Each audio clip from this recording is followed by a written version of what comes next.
celle qu'on va célébrer maintenant, est une vraie géante, comme s'il y en avait de fausses. De toute façon, à chaque fois, on est là, waouh, elle a fait ça. Mais sérieusement, waouh. Elle nous vient de la Mauritanie et on va demander qu'on lise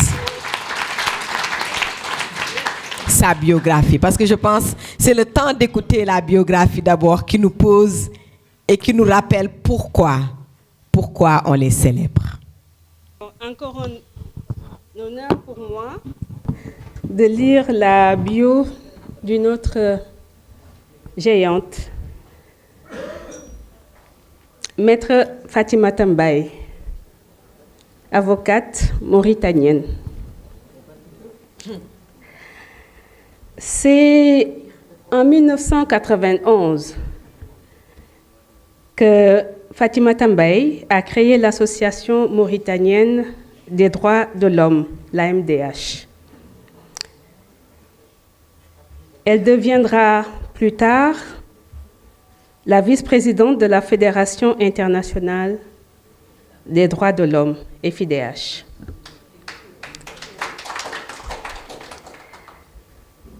C'est à l'âge de 12 ans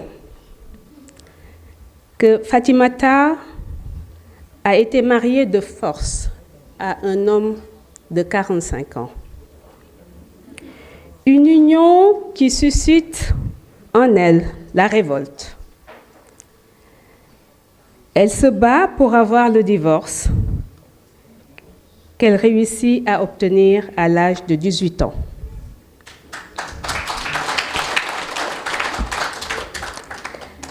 Mais Fatimata ne se limite pas à cela, car son désir est de défendre les droits des femmes mauritaniennes et de contribuer à ce qu'il y ait plus de droits et de justice.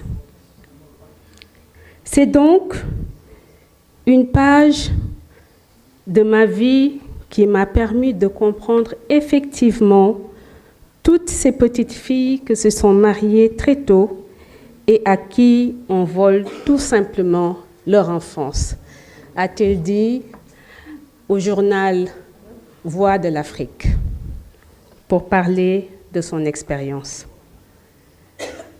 Après avoir suivi des études de droit de 1981 à 1985 à l'université de Nouakchott, elle décide de poursuivre une carrière d'avocate.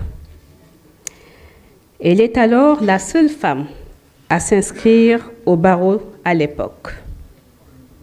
D'abord avocate généraliste, elle se spécialise avec le temps dans le droit des enfants et des femmes. Elle lutte également de manière active contre la discrimination des Mauritaniens de couleur noire encore victimes d'esclavage dans son pays. Un combat qui lui coûtera cher, notamment des emprisonnements et des tortures. Malgré de nombreux démêlés avec la justice en raison de son engagement pour l'abolition de l'esclavage des Mauritaniens de couleur noire, elle a continué à militer pour les droits de l'homme, notamment pour mettre fin aux violences faites aux femmes, aux mutilations génitales des petites filles, à l'emploi inaccessible. Elle a notamment obtenu la première condamnation pour l'exploitation des enfants en Mauritanie. Elle a aussi obtenu le premier acte d'accusation pour l'esclavage et l'une des premières emprisonnements en vertu de la loi anti-esclave en 2007 en Mauritanie.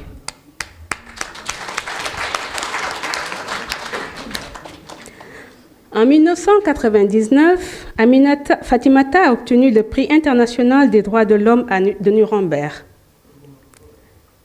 En 2012, le département d'État américain l'a récompensé du prix Trafficking in Persons Report.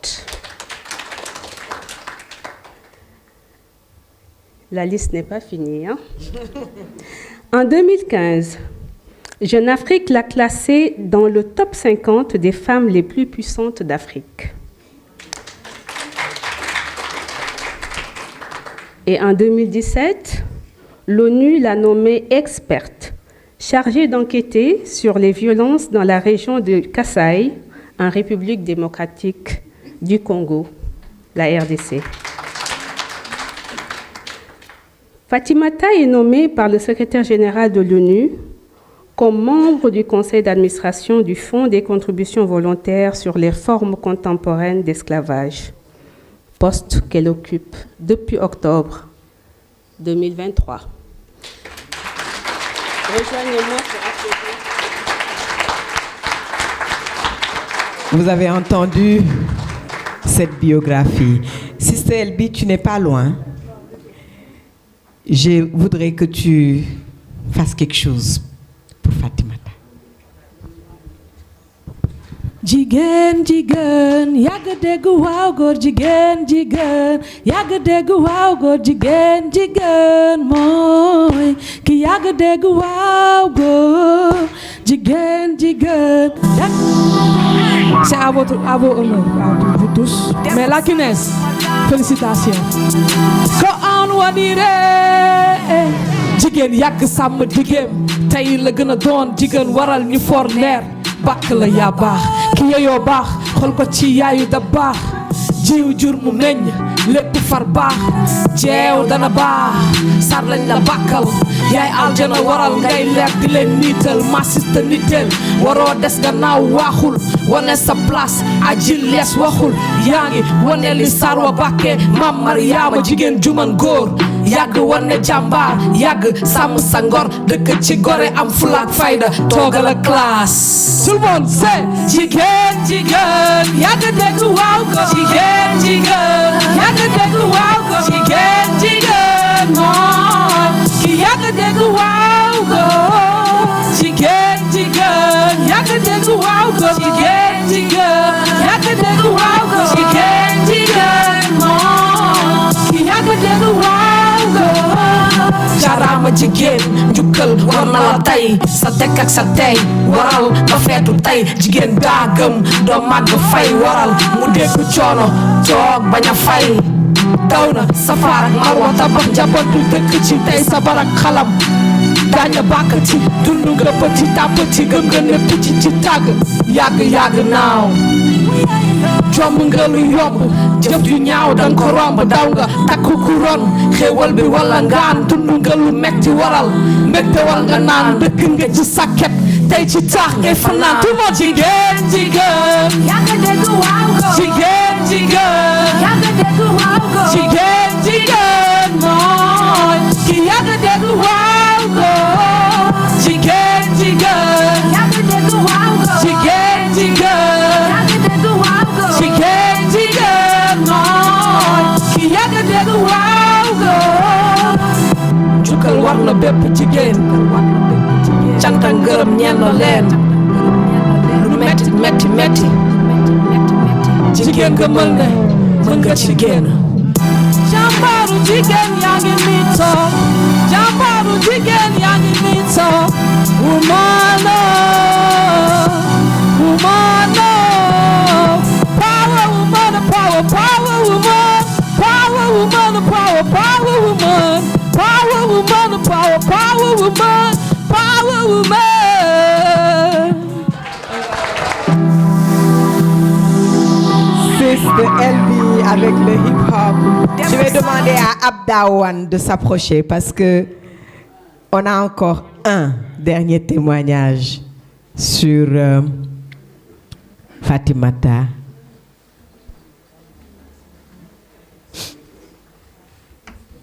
Bonsoir tout le monde. Vous savez, avant de parler de Fatimata, je vais d'abord régler un problème. C'est que parmi les géantes, il y a une âne. C'est vrai que c'est des grands mangeurs de niébé. Mais si je rentre à la maison sans féliciter la âne, une autre âne qui m'attend à la maison risque de me tuer. J'aurais pu aussi parler de Bangui, partant de mon expérience et de relations, non seulement de Trust Africa en tant que quelqu'un qui a travaillé et qui continue à travailler pour Trust Africa, mais de mes relations personnelles avec l'ANC et l'Afrique du Sud. Comment en fait on a été accueillis, bien accueillis en Afrique du Sud et quand on menait la lutte. J'aurais pu aussi parler de Aïcha Ba et puis de parler aussi de ce qui nous lie le Fouladou, le Fulfulde et de ce combat-là. Je pouvais parler et développer pendant des heures et des heures. Je peux parler de Marema, du temps où je parle sous le contrôle de Hawa, où j'étais d'abord jeune journaliste à Sud Quotidien. Après, de mes années au Codesria, de mes années à Trust Africa. J'aurais pu aussi parler de... Je pense avoir parlé de tout le monde. Mais là, on me demande de parler. Mon boss m'a demandé de parler de Fatimata. Mes deux boss, actually, Koumba Touré et Brima Sall, ils m'ont dit de façon très polie, mais de façon que c'est moi qui dois parler de Fatimata. À dire vrai, est-ce que je dois parler de Fatimata? Parce que je la connais très bien. Je parle de Fatimata, ce n'est pas la Fatimata que les gens voient, qui a aujourd'hui surpassé ou dépassé beaucoup d'obstacles. Je parlerai de Fatimata, la militante, de Fatimata des années 80, quand elle était encore la grande sœur des militants. Fatimata, aujourd'hui, et elle n'en parle pas souvent, elle fait partie de celles qui ont encadré toute une génération de gens qui militaient pour les droits des négro-mauritaniens.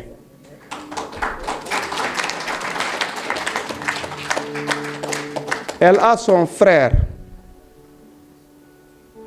Sawo Ali Guelel, qui faisait partie des jeunes les plus brillants de la Mauritanie et qui, malheureusement, a été obligé de quitter son pays, la Mauritanie, en 1986, suite à la rédaction du manifeste du négro-mauritanien opprimé. Et jusque-là, il n'est pas encore retourné en Mauritanie. Et donc, Fatoumata, en réalité, c'est la symbiose, c'est le carrefour des souffrances, des luttes que nous avons eu à mener. Fatimata, c'est elle qui préparait à manger pour les militants pas seulement du MEN, du mouvement des élèves et étudiants noirs, parce qu'abritait en fait le siège était chez elle, c'est elle qui faisait du latiré Kwassam pour tous les militants. Mais c'est aussi la sœur des militants de l'UDM, l'Union démocratique mauritanienne. Fatimata a réussi avec brio, malgré les obstacles, à être mère de 3 enfants, 2 garçons, maintenant on dira 2 hommes, et une fille. Ce qui est aujourd'hui, Koumba, ce que vous ne comprenez pas, c'est la portée de ce que vous venez de faire. Ce n'est pas seulement Fatimata que vous avez honoré.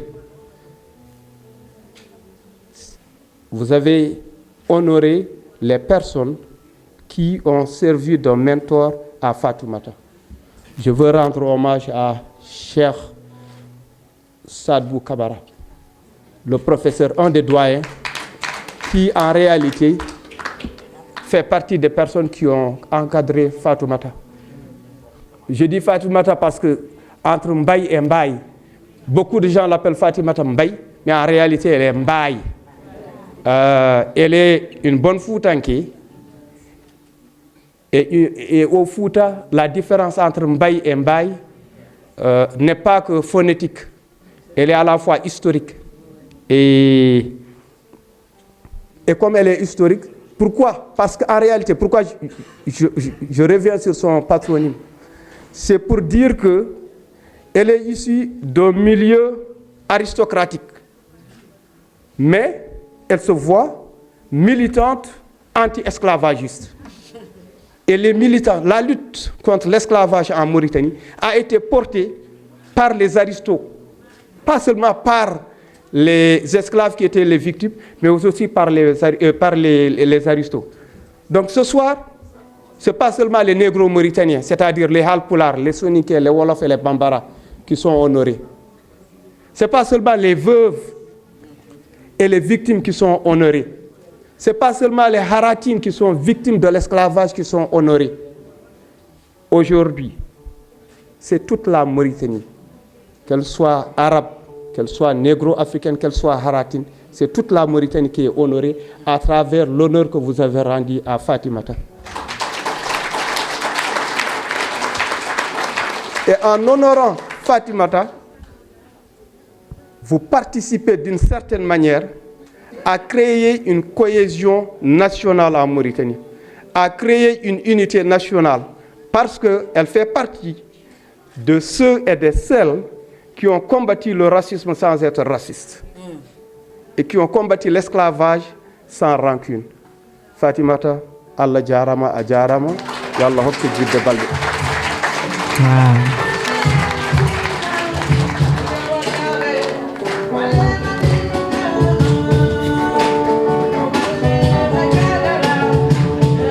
Je vais demander à Tata André-Marie Diagne de venir. Géante invisible qu'on a célébré aussi ici.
Merci Aïta.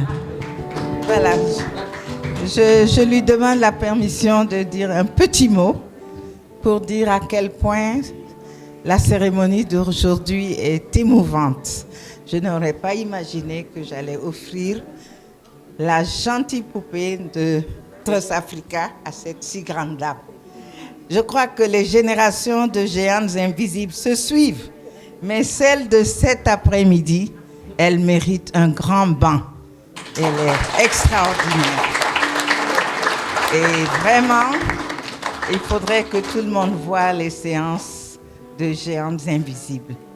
Parce que quand on regarde ces biographies, ces faits, on ne désespère pas. On se dit, quelle que soit la situation, la difficulté qu'on vit, il fera jour un jour. La nuit, elle va s'éclaircir. Et vous nous l'avez montré. Merci encore. Merci à tous. Merci beaucoup. Merci Tata André.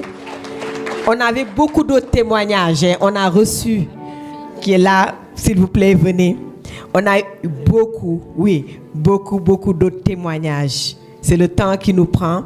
Et nous allons publier les témoignages écrits aussi qu'on a reçus pour toutes ces géantes. Vous voulez dire un mot? C'est ta belle-fille. Tu veux dire un mot? Non, elle est trop timide, la belle-fille. Mais en tout cas, merci. Merci beaucoup. Je vais lui donner la parole. Ouais, c'est une grande dame.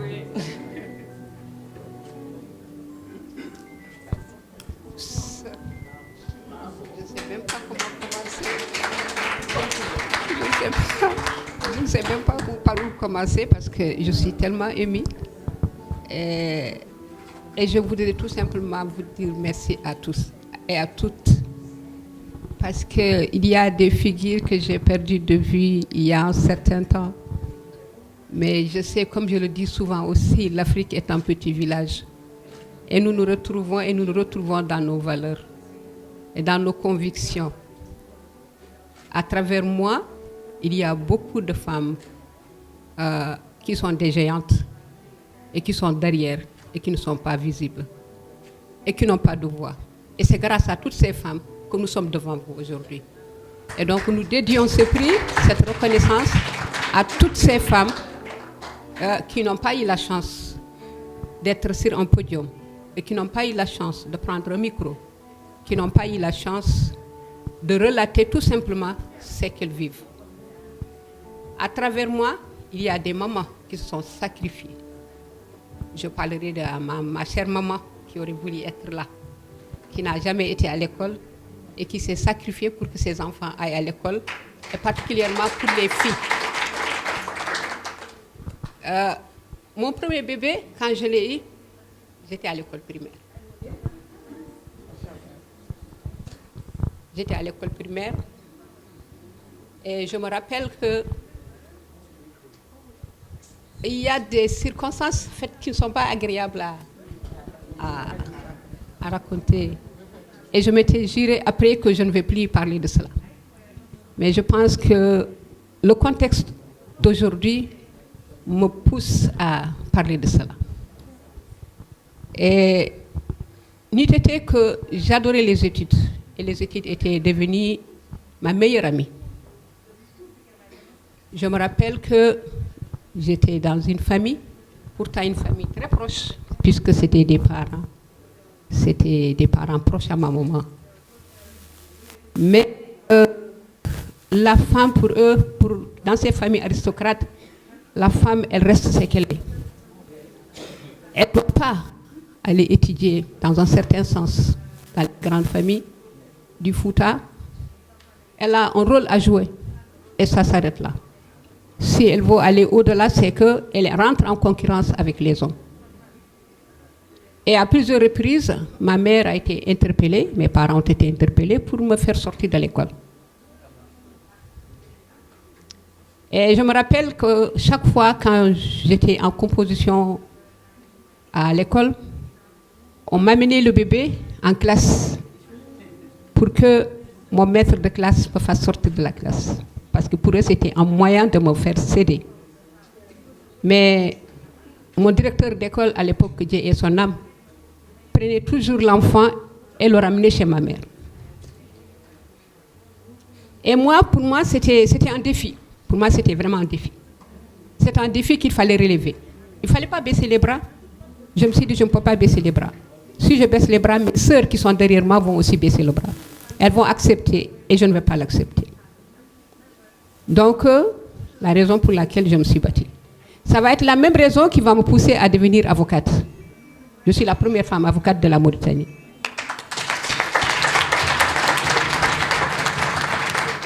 La même raison, en amphithéâtre de 82, on est 150 étudiants, il y a 10 filles.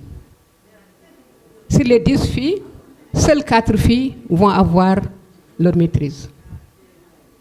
Et pour moi, dans ma tête, quand j'ai fini mes études, le premier combat, le premier objectif, la première arène où j'ai exercé mon métier d'avocat sans devenir avocat, c'était la prison.